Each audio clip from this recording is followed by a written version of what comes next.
The next person you will hear is the Reverend Amaury Tañón-Santos. His information is on the bulletin, but I am particularly pleased that he's here this morning because yo soy de Puerto Rico y él es de Puerto Rico. Bienvenido. Good afternoon. Good afternoon. All right, let's do this. Let me begin by saying that as much as I admire Shakespeare, I am no expert. The phrase appears in his Merchant of Venice, and many think it was created by him. Shakespeare is a creator of idioms, right? And thought by many to be a great influencer of the English language, right? The phrase is truth without. It is a theme for our reflecting together on a lesson from the Gospel of John. The feast of the reign of Christ marks the last Sunday of the liturgical year, and for those of us who follow the Revised Common Lectionary, we have been engaging in this journey in the Gospel of Mark. The oldest of the canonical Gospels, the shortest of them, Mark encourages Christians to a life that learns and witnesses in community, engages the stranger, and challenges social activism. Eliseo Pérez Álvarez, a theologian, writes about Mark that Mark focuses his narrative in the day-to-day of the Nazarene, in his liberating works, and on the death on the cross as a consequence of his lifestyle. One in favor of the untouchables, the destitute, and the anonymous. And so it might have seemed odd for some of us that preached on Sunday to end the liturgical year preaching out of the Gospel of John, having gone through Mark all year long. But that journey through Mark, gives us a lens, an important background to read this lesson for this afternoon as we read this encounter between the everyday Jesus with Pilate.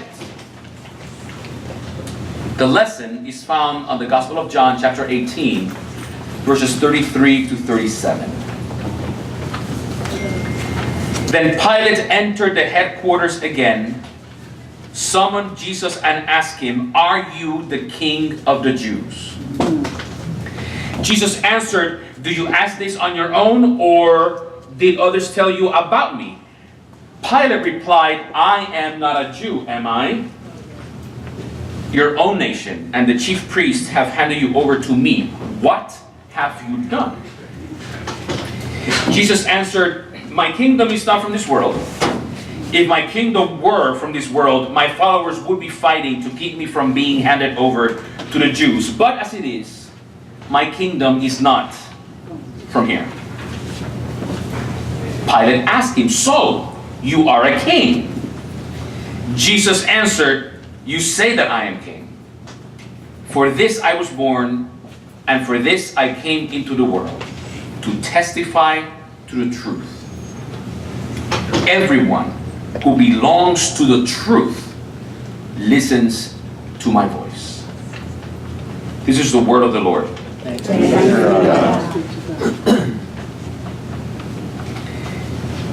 So the case is the temple priests v. Jesus is found on all four Gospels. On all narratives, we find Pilate asking Jesus if he is king. In what seems to be a non-answer, Jesus simply responds, "You say so," in Mark, Matthew, and Luke. But the John narrative is a bit different. According to John, Jesus engages Pilate. Throughout his ministry, Jesus engages in conversations. His being tried by Pilate was not going to be the exception. The first thing Jesus does is to shift the conversation from the cultural religious accusations brought by the chief priests to a sociopolitical conversation, to which Pilate quickly acquiesces. In verse 35, Pilate affirms that his interest is not religious or cultural. Some biblical scholars would even suggest that Pilate could have cared less about the reason why the priests brought Jesus to him. Pilate's motivations were purely political. At worst, they were imperial. Pilate taking on the case of Jesus is not to tend to a looming religious political crisis brewing at the heart of Jewish life of the first century Palestine. The governor's intent was to manage the political fallout that may have befallen him should a mob situation what would have happened in Jerusalem just days before Easter. And now that the motivations are clear, the two can freely converse. You see, the way of Jesus witnessing, engaging, teaching, relating to and with others is conversation. Conversation is key to understanding both how Jesus teaches and what he taught. Jesus does not dialogue. A dialogue is an engagement among two or more parties with the purpose of convincing the other of an opinion, a point of view, or an action, and that is not the way of Jesus. A conversation is an engagement where at best there are no agendas, or at least the motives and biases are clear. In conversation, relationships deepen. In conversation, the parties speak out of and about their own being. Dialogue is about managing power to get what one wants. The purpose of dialogue is that pursuit to catch the other on something that could defeat the other's own argument. In conversation, that pursuit to defeat is transposed with a deeper awareness of the other. Conversation is not about managing power. Conversation is about allowing yourself to be powerfully transformed by another. And that's how truth will act. When the awareness grows and deepens, the truth is shared. And it was so in the conversation between Jesus and Pilate, so much so that Pilate had nothing on which to find Jesus guilty. And that is the reason why Jesus died a state-sanctioned death. Not only to fulfill what Jesus has said about his death, see chapter 18, verse 32 of the Gospel of John, but because there was nothing in the law, a fair law or an unfair law, that would have merited a guilty verdict. Jesus was killed because of an interpretation of a tradition. And truth will out. You see, I think that the celebration of the reign of Christ, seen through the lens of Mark and based on Jesus' trial as written by John, speaks to the relationship between power and truth as the undergirding of politics. And I'm saying this as we're about to begin a presbytery meeting. Pilate was looking for ways to discredit the ability of Jesus to exert political power. For the governor, political power is bestowed through family relations, imposed by force and fear, and exercised for the purpose of maintaining power and increasing wealth and access to more power. And any reflection on Albany politics might be purely coincidental. Jesus, on the other hand, seems to suggest that Pilate and the religious leaders of their time could rest easy about the kingdom of Jesus not being of this world. Otherwise, Pilate would have had indeed a full-blown rebellion against both the temple and the empire on his hands. And yet, what follows from Jesus is surely revolutionary. Jesus says, "You say that I am king, for this I was born, and for this I came into the world, to testify to the truth. Everyone who belongs to the truth listens to my voice." Aletheia, the Greek word translated to truth, has a much more deeper meaning. It is not simply truth found out of fact as opposed to lies. And of course, any reflection on DC politics today might be purely coincidental. Truth is not simply about being objective. Truth is, and perhaps much more so, relational.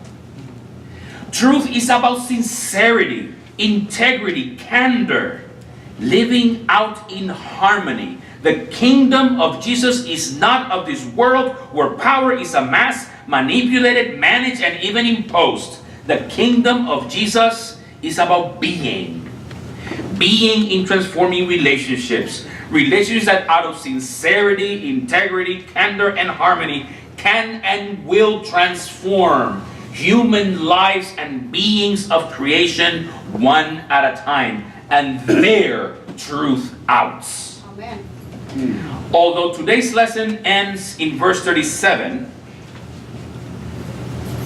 Pilate's question on verse 38 is also intriguing. The governor asks, "What is truth?" I wonder if Pilate asked a sincere question or asked out of spite. I find that intriguing. I also find intriguing that John leaves the question unanswered. What would have Jesus responded? Do we, as a community of leaders of Christians, have an answer to that question? Worry not. Truth will out. Today we install Elder Warren McNeil as State Clerk of the Presbytery of New York City. And some of you might be thinking, like me, that this must have happened already. Somebody missed something at some point. Alas, it has not, and here we are. But I think it is important that if in fact many of us had been thinking that this had happened already, to keep that in mind for installation of an officer or the commissioning of leaders of congregations and meet councils is not something that we, the body, do to an individual, right? I'd like to think that our thoughts that this had already been done with Warren is exactly that we have already as a community welcomed Warren's leadership and service to the vocation we all share, leading New York City Presbyterians for an ever more engaging, relevant, and transformational witness of the gospel. And we do this having celebrated last Sunday the reign of Christ, and having remembered that the modus operandi of the ministry of Jesus is conversation and intentional, even vulnerable engagement.